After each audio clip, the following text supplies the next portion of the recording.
Welcome to the Facebook Live episode number 13, 39.6 show, coming to you live from the Monterey, Windsor.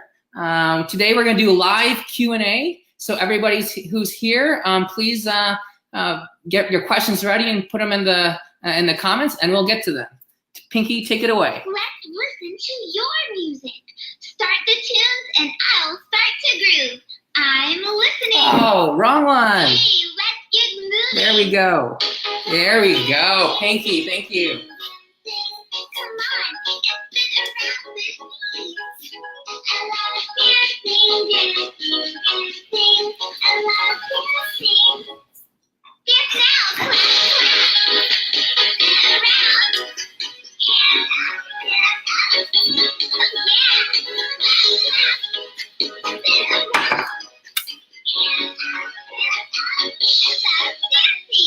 Let's listen to your music. All right, Pinky, thank you. All right, so today is Q&A day. This is the show where we talk about how to make your money work for you so you don't have to work for your money. So if you're on the other end and you can hear me, please send a thumbs up. We can wave. Just let me know everything's coming out clear on your end, and we will get this show started. All right. Welcome, Dinesh, Travis, Kate, Avina. Thank you for coming. I want to make this. Okay. Everybody can see everything. Okay. All right, here we go. So if you are there, Carrie Reynolds, Hippocratic Hustle, welcome. So thank you guys for coming. Dinesh, Travis, Kate, Vina, Josh. All right, I think I got everybody here.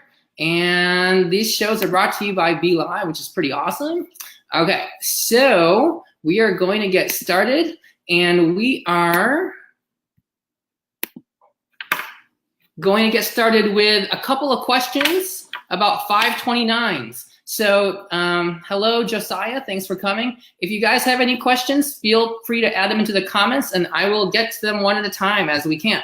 So I took a couple questions from a couple different Facebook groups, both about 529s.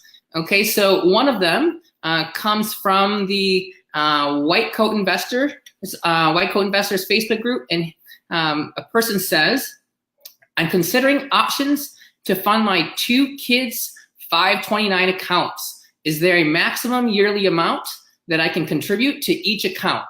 Do others think this makes sense? I have paid off my loans. I have maxed out all of my tax-deferred retirement accounts and have also contributed to taxable accounts. So we are going to discuss 529s. Okay, so I need to say 529 apostrophe S. There we go. Okay, so 529s, for those who have never heard about them before or have heard about them but not really understanding what they are, it's basically a Roth IRA for college, okay, for college expenses for somebody. And whoever that person is, that can actually be changed from person to person, okay? But the person's question is there a limit to how much I can give? Okay, so interestingly, this doesn't have a true annual limit the way a lot of other retirement accounts do. Okay, so like an IRA has a $5,500 limit per year if you're under 50. A 401k, 403b, 457, $18,500 limits from your income per year. Okay, so those are capped. They're a limited time offer. A 529 does not actually have an annual limit as to how much can be put into an account in a particular year. Okay, 529 can be opened in different states, and there's different companies that have them. And those particular 529 plans, you have to sign up for a plan. They may have a total limit they allow to have in the account. For example, it could be like $300,000 or $400,000. Okay, now 20 years from now, they'll probably be higher than that because the cost of tuition is going up substantially, and the $400,000 today although it's likely enough for most undergraduate colleges. 20 years from now, very well might not be, okay? But there's no actual annual limit in how much you can put in there. So you could, in theory, put in like $400,000 into an account if it allowed you to put $400,000 into it, okay? It can technically be done, but there are some stipulations associated with this, okay? When you put money into a 529 with somebody as a beneficiary, the IRS sees that as you giving that person, okay, so here's Pinky. This is somebody who I want to send to college. If I put $400,000 and gave it to Pinky's 529 plan, IRS would see that as a gift of me to her for $400,000. Okay. Now the current estate tax limits are like $11 million per person, something like that. I don't know the exact number. And that means that basically when you die, you can pass on up to that amount of money without having to worry about any gift tax. Okay. That $400,000, a portion of that would count toward my gift tax limit of 11 million. And so if I went over my limit, I would have to pay gift taxes. Okay, so for people who don't want to worry about gift tax, all you need to do is stay underneath the annual exclusion limit. So for each person in 2018, any one person can gift to another person $15,000. And that does not have to be reported to the IRS in any way. It will not count against your gift taxes or estate limit. So if you want to make it very clean, you can do $15,000 without having to worry about anything. Okay. Now, if you're married, you can each give $15,000 to Pinky. So I could give $15,000, and Mom could give $15,000 to Pinky. So that would be $30,000 that Pinky could receive from the two of us. Okay. Now, if I had another child, here is this is actually really good. This is a chocolate cat. It's chocolate, it's milk chocolate and white chocolate. We've been saving this for a long time. It needs to be eaten. But let's pretend this is another child, and we could each give another $15,000 to the second child. So we could put $30,000 into there. So we could gift a total of $60,000 as gift money to these two children without having to worry about anything regarding taxes. And frankly, most physicians and most people in America are not going to have to worry about exceeding the estate tax limits. So it's kind of a moot point. If you do go over that $15,000, you can just fill out the form to say, take this off of my estate limit, and you'll be fine, okay? The other thing is, if you want to give more than the $15,000 and you don't want it to come off of your estate limit, you can what we call super fund them, okay, where you can give like 5 years of contributions all at once. So I could give $75,000 to Pinky, Mom could give $75,000 to Pinky, I could give $75,000 to Kat, and Mom could give $75,000 to Kat. That'd be $300,000. All of it would have no tax implications at all. But you would not be able to put money into that 529 for the next 4 years. Okay, this year plus the following 4 years. So you would utilize your 5-year front load.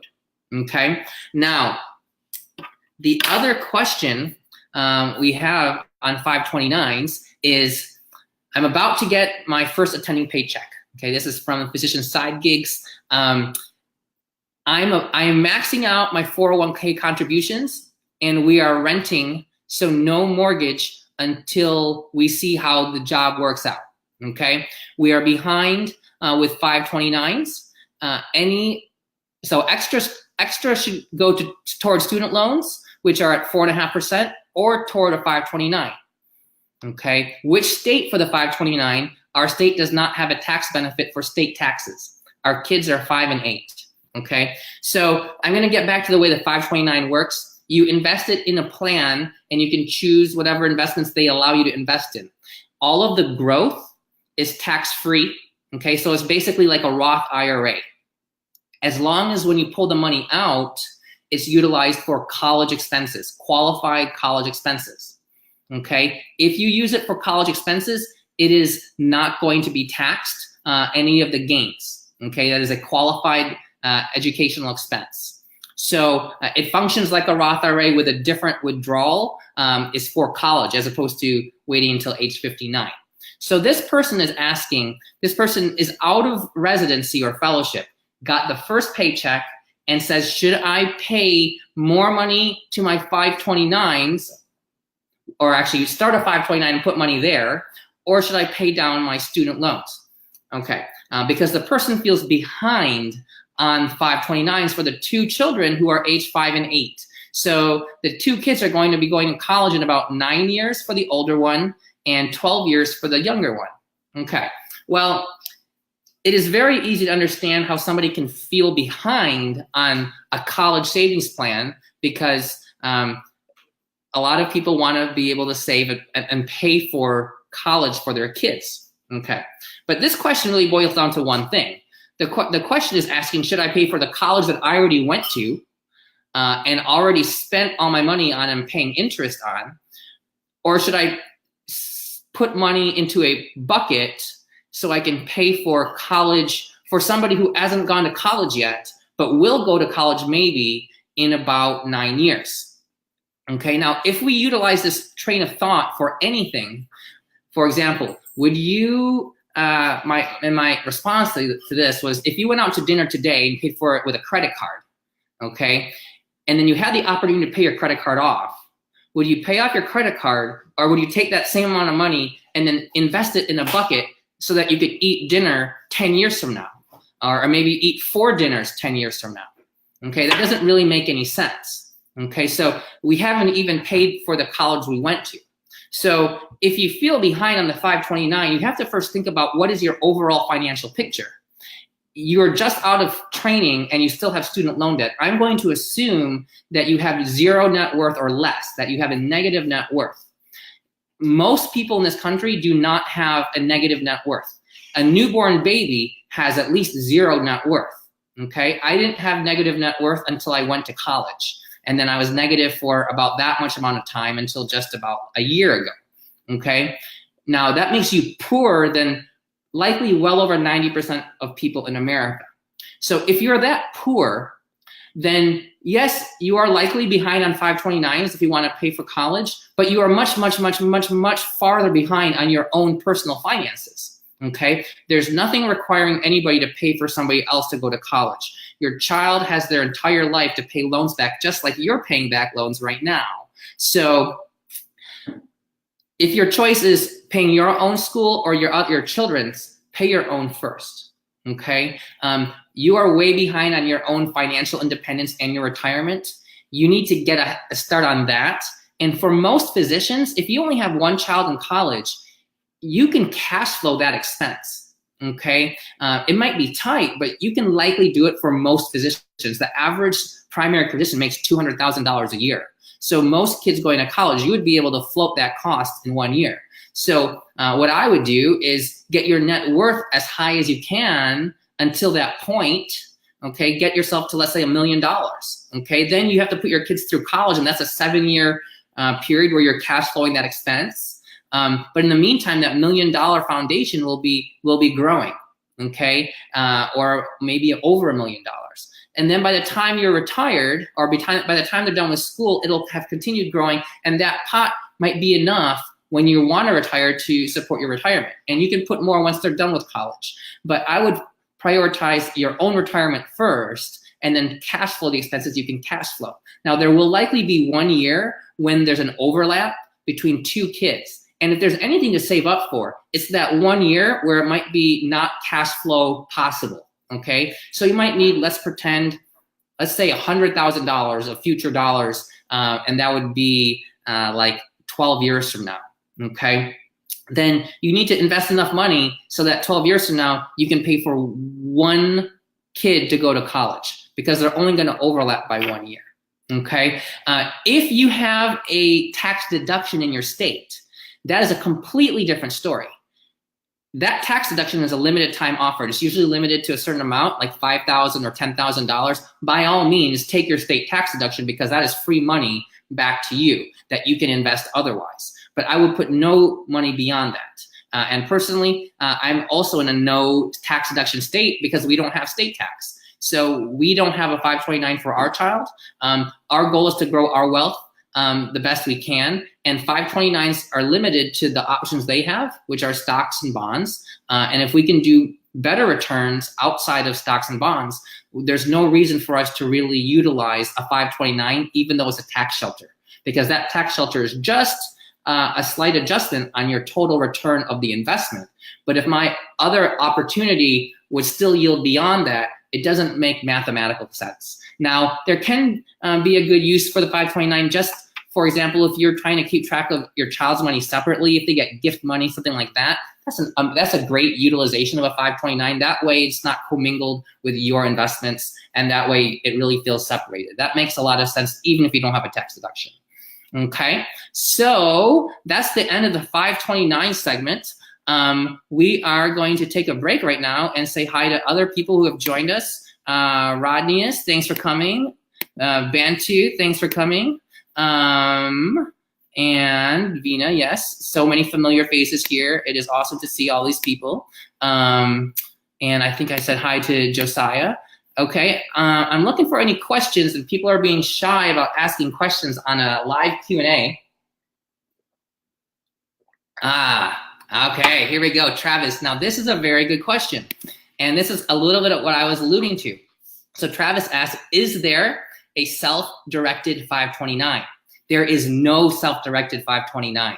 So even though 529 is a tax code just the same way a 401k is or a 403b, you can't open up your own self-directed 529. They are administered by individual states, okay? So for example, a lot of people like the New York 529, and a lot of people like the Utah 529, and a lot of people like the Nevada 529. Okay, now, even in each state, there could be multiple different 529 providers, okay?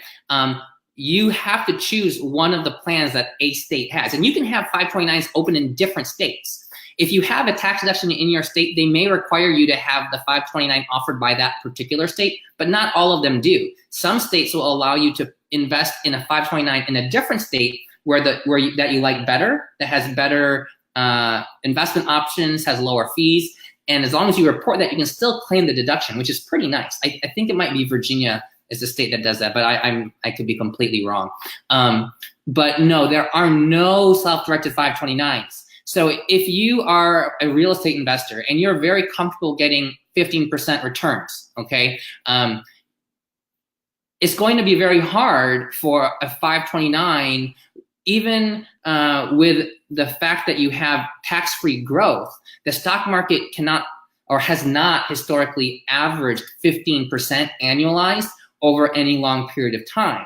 Okay, it may get 15% in any one year. It happens all the time, sporadically due to volatility. Like last year, it did like 22%. But the stock market always goes up and down, but has never averaged 15%. At least, definitely not like the S&P 500, the large caps. But even when you go to small caps, it may get into like the 12, 13 range, but not anywhere near like 15 or so. Okay, so if there was a self-directed 529, that would be a very, very, very different story.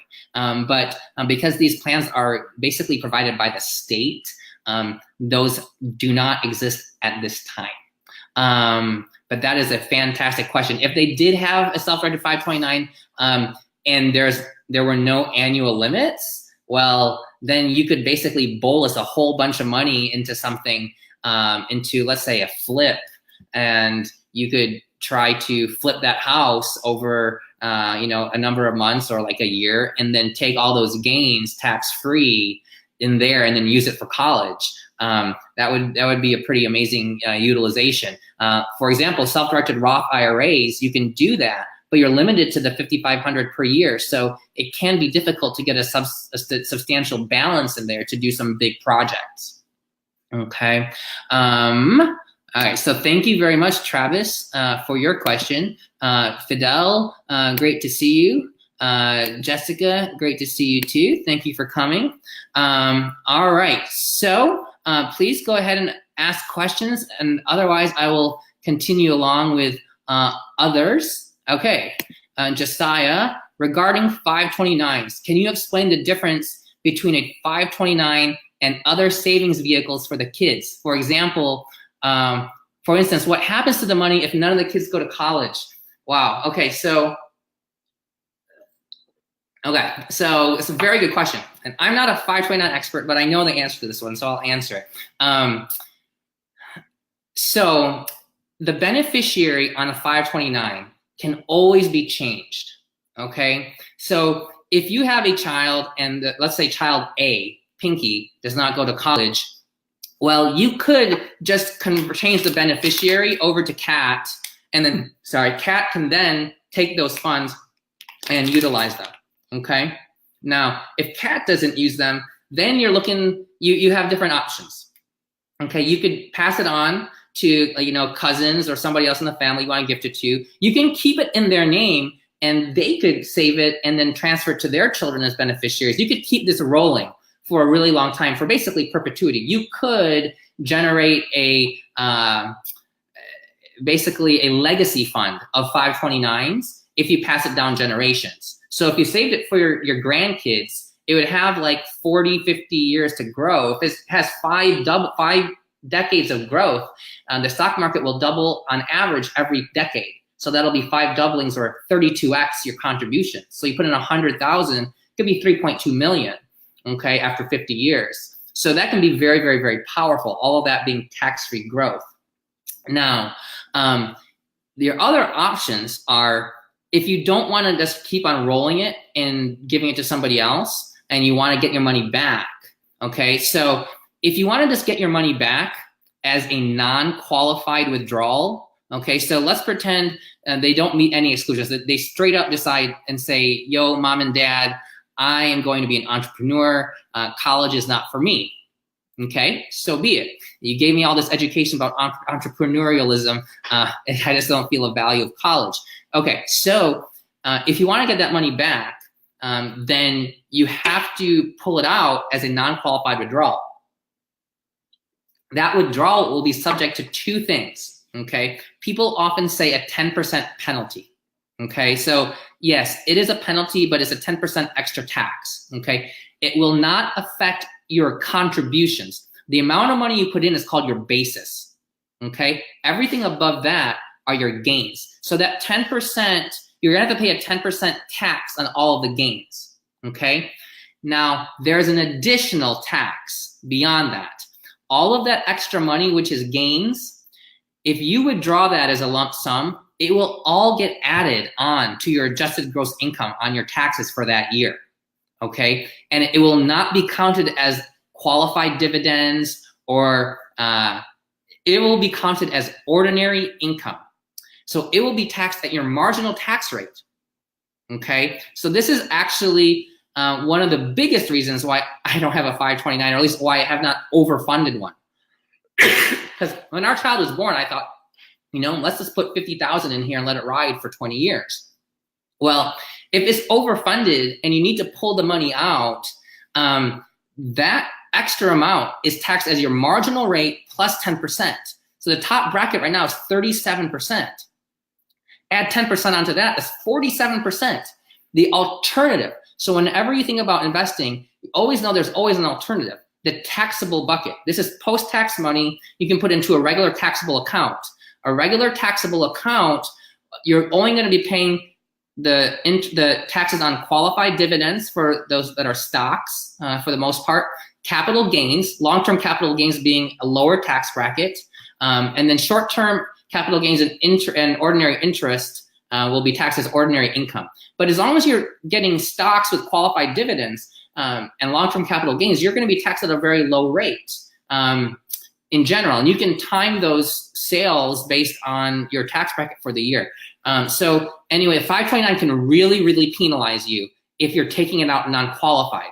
Now, there's another exception where if they, for example, get a scholarship, the amount of the value of the scholarship, you can take it back out and it will not be considered the same class as a non-qualified withdrawal. You will not have to pay a 10% penalty, okay? So that amount comes to you back without the penalty or the extra tax, but those gains that have come back to you were growing tax-free and not utilized for college. So you're still paying tax at your marginal tax bracket for that.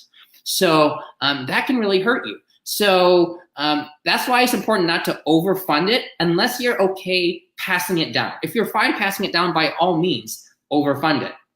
Okay. Now, some drawbacks to this strategy is that if all of your money is in like a Roth type of account that is post-tax, tax-free, you actually lose one benefit of the taxable account. And the taxable account allows you, well, it makes you pay taxes on all the interest and dividends while you hold it.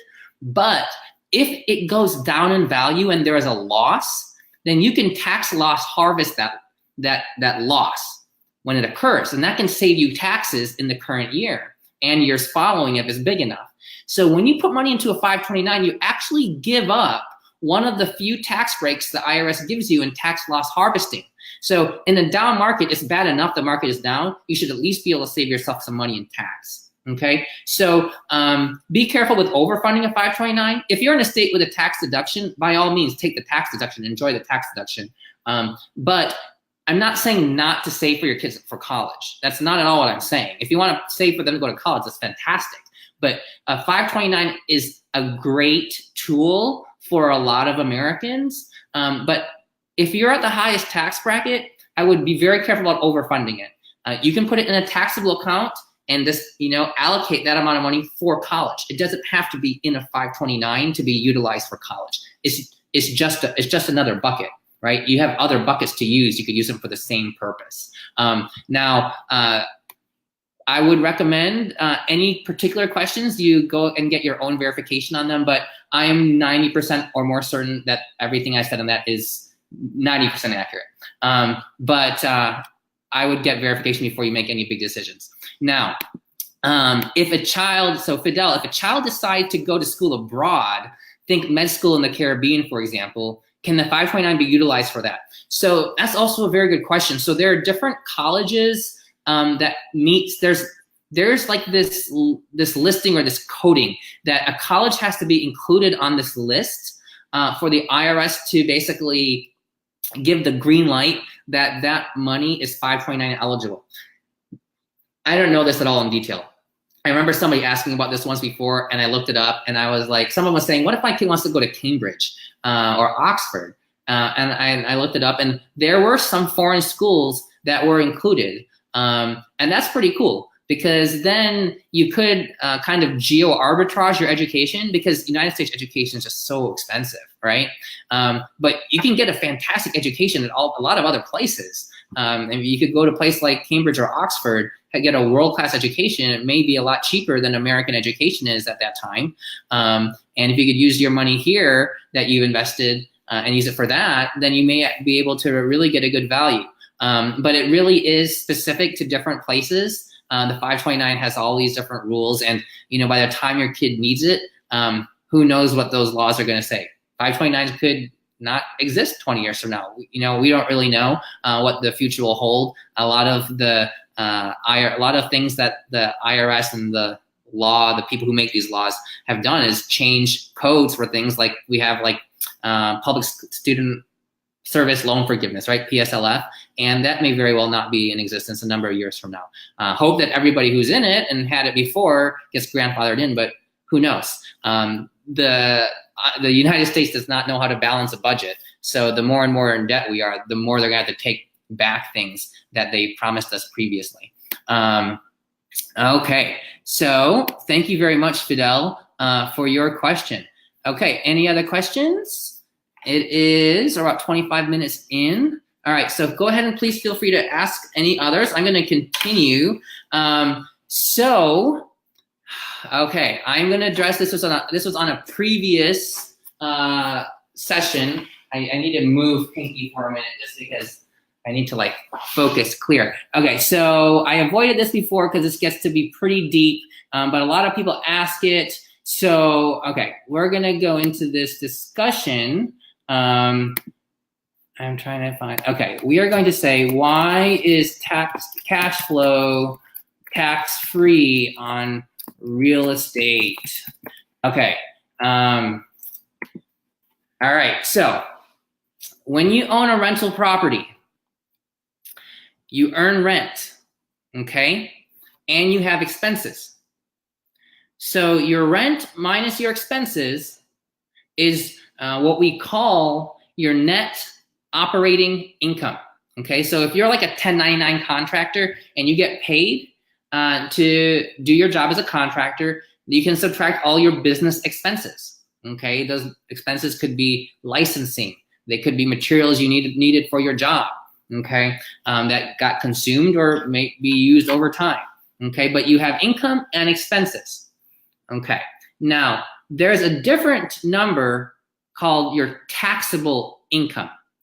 Your taxable income is the number that is utilized to decide how much tax you pay. Okay, that is related to the income and expenses, but it is not the same as your income minus your expenses. Okay, so income minus expenses is your net operating income. Okay, but after that, you can subtract the interest on your mortgage for the property. Okay, some people would put that in the expenses, and that's fine. Okay, so you still have basically your cash flow.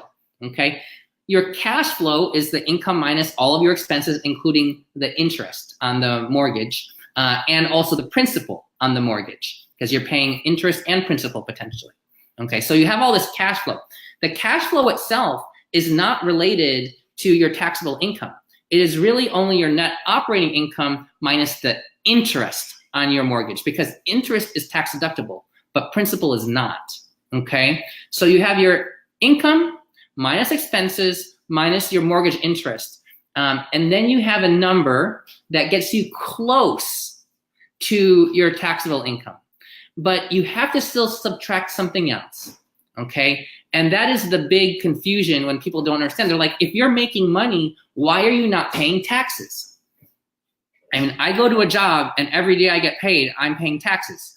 We pay hundreds and hundreds of dollars every single day, even on days we don't work, okay? Not in real estate.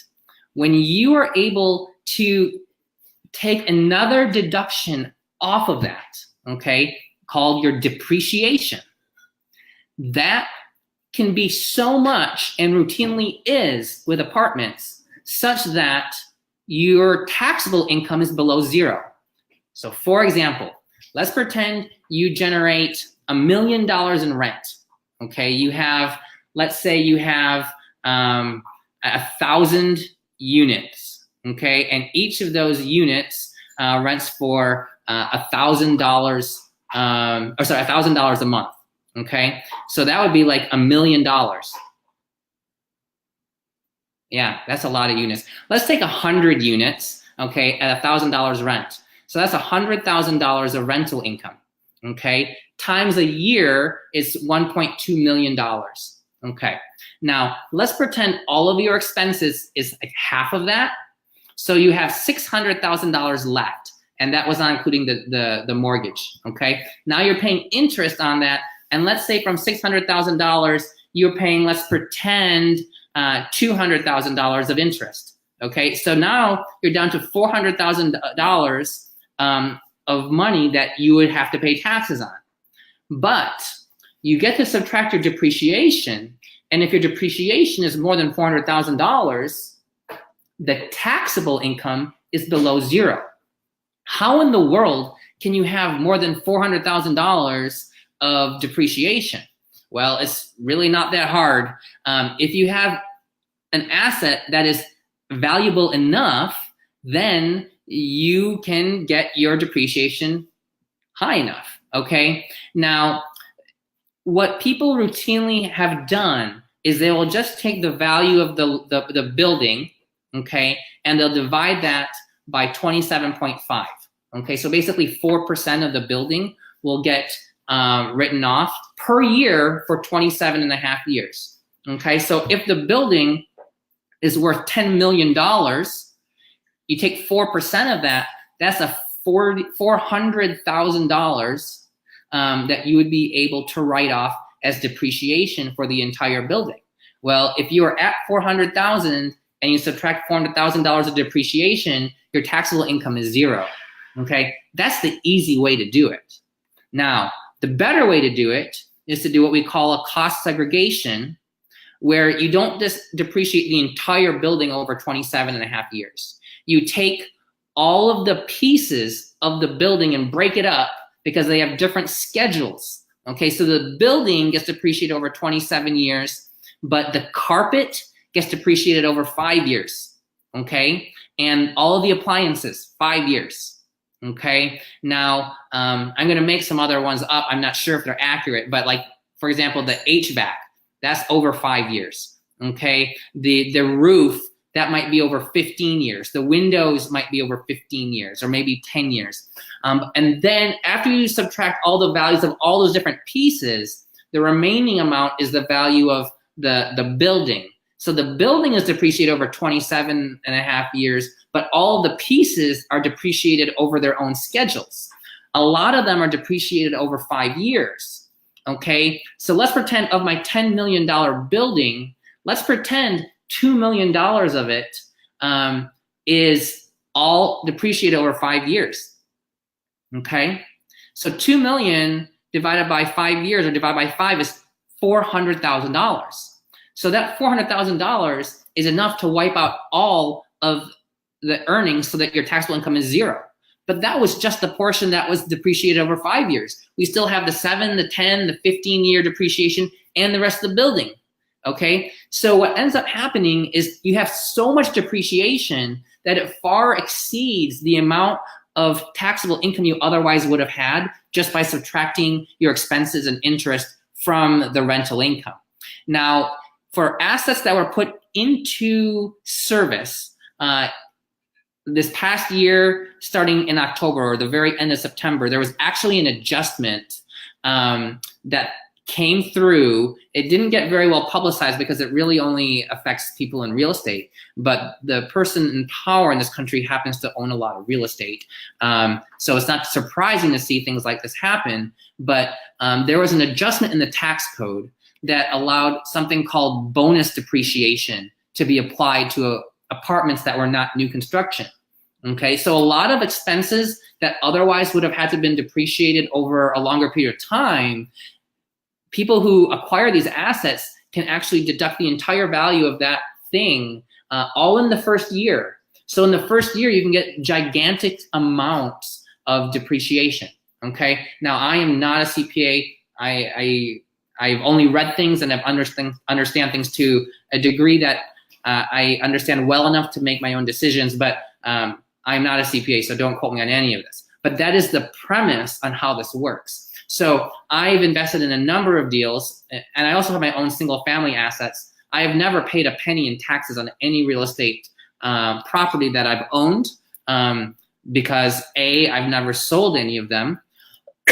And during the period of time I've owned them, I've always had enough depreciation to wipe away any other earnings that I would have otherwise had to pay taxes on. Now, when one of the assets sells, that is the time when you may have to pay tax, okay? And that'll be in the form of two different things.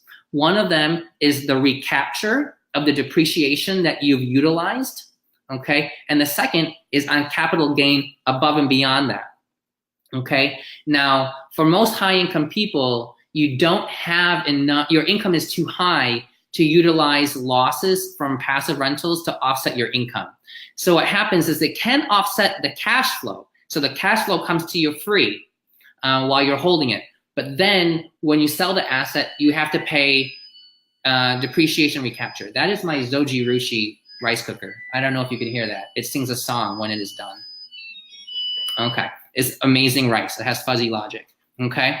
So, and we already ate, that's actually rice for like, we're meal prepping today. We've like never done this before, but we meal prep for our baby and that's gonna make the week better than last week. Okay, so the point is, there are enough losses that you can take that you don't pay any taxes during the holding, as long as you're holding it for 5 years or less.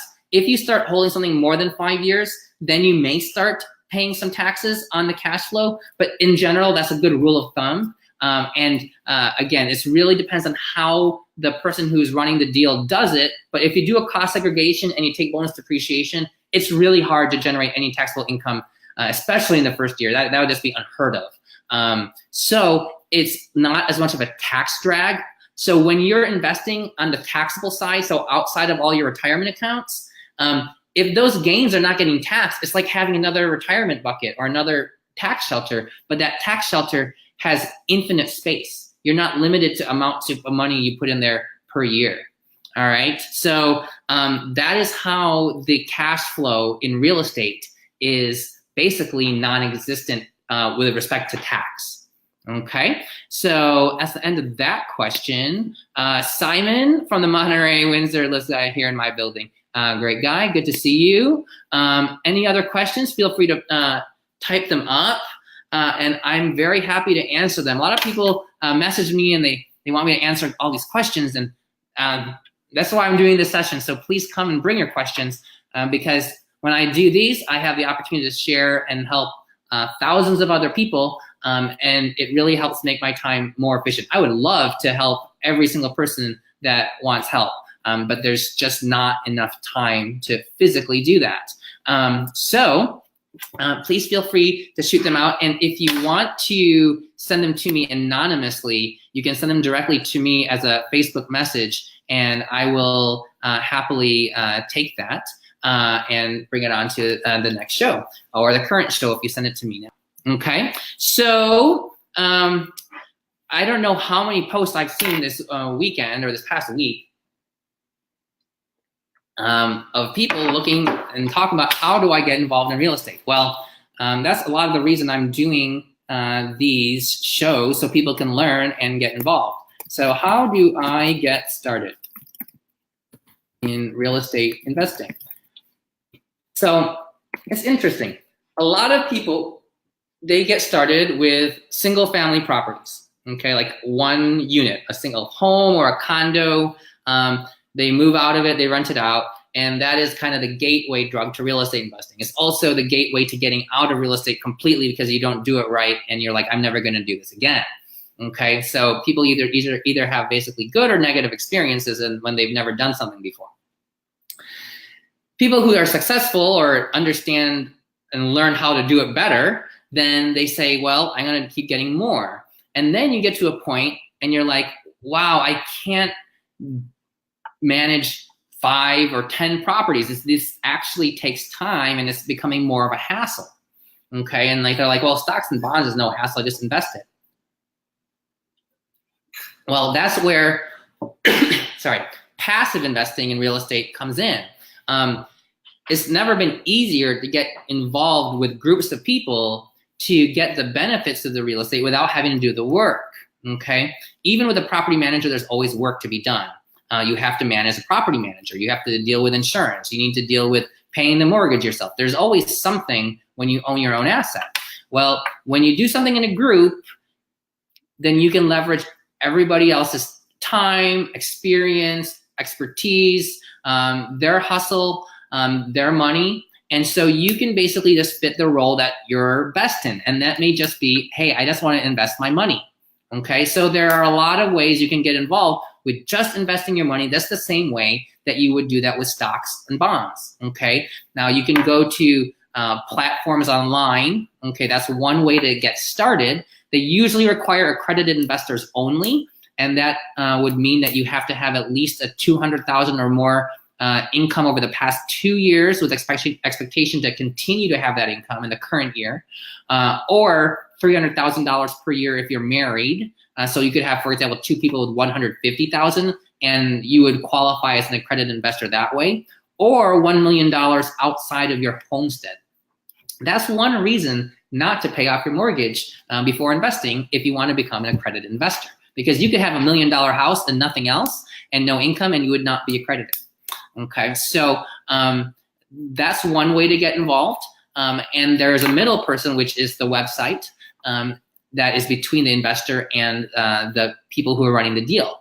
Or you can get involved directly with people who sponsor these deals and get invested as part of their syndication, where they take on a group of limited partners or passive investors, and they run the deal. And I did a number of other Facebook Lives about this already, discussing the difference between a general partner or a sponsor or a limited partner who is a passive investor. And this is what I've been doing for the past year, and this is how we invest almost all of our taxable money outside of our employer retirement accounts. We do keep a little bit of money liquid in our taxable account because you want to have some liquidity. But beyond that liquidity buffer, I don't have an emergency fund, but we do keep some liquid capital invested. Everything beyond that, we fill it up and buy another investment in another property. We just keep doing that over and over again. And that way we're basically paying no taxes on all of our investments because everything on the taxable side is all tax sheltered by the depreciation of rentals, and everything inside of an employer account is tax sheltered inside of the vehicle it is. I have been doing this for the past year. I've done it with a number of different people, and I'm happy to share the people I've invested with. If you just message me separately, and I'm very happy to share those resources with you. On my blog, 39point6.com, you can also subscribe, and I will send out more information there. But just send me a message on Facebook since you're already on here with your email address, and I can forward you some information. Okay, so Simon, do you own your property and real estate holdings in an LLC or LLP format? I'm wondering from an asset protection standpoint in the event you get sued or divorced or any other reason. So first of all, we have different assets. So we have our homestead. Okay, so not where I am right now because our homestead is rented out. Actually, we had VRBO people come in this weekend and they moved out. So technically it's vacant, but we're just staying here for right now. But our homestead, because we take the property tax homestead exemption on that homestead that is in my name, okay, not inside of an entity. It also, from a tax perspective on Schedule A, when you itemize your deductions, and this year we're still probably going to itemize. It just depends how many days we end up Airbnb-ing our property because the number of personal use days will be pro rata calculated how much mortgage deduction goes on our Schedule A versus on our Airbnb business. But anyhow, our homestead is not inside of an entity. Otherwise, we would not be able to put it on Schedule A and we would not be able to claim it the homestead deduction or the homestead property tax exemption. An exception to that is you can put it in, from my understanding, like a revocable living trust, which doesn't really do anything. It's just basically still you. It still all flows down to you. It really just helps. It helps avoid probate is really the biggest benefit of it. It doesn't really give you asset protection. So we do have a good insurance policy and an umbrella policy, and we are very selective about the people we allow to stay in our homestead. So that one property is not inside of an entity. All of our single family rentals are inside a series LLC. We have a series LLC from Nevada. And I've actually heard recently from another investor person that, so series LLCs don't exist in every single state. So we don't really know how they're gonna hold up in court. But somebody told me something that a series basically broke down and they said that it pierced the corporate veil. But regardless, this is what we have our rental properties in. So we have two other single families. One of them is in series 1, one of them is in series 2. Now that actually is owned not by us. It is owned by our umbrella entity, which is our LLLP, our limited liability limited partnership.